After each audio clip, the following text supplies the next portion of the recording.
Alright, recent project, Jeep recovery.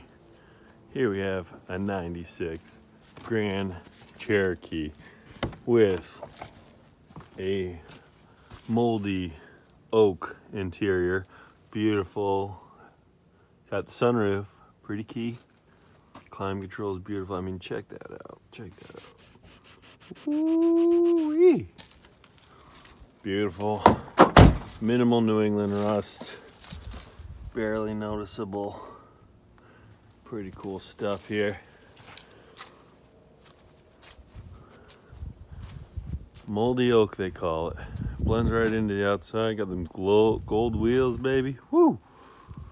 Nice stuff. I think 170,000 miles straight to 6. Full-time four-wheel drive. Good running unit. Well, not really. Only starts when you floor it.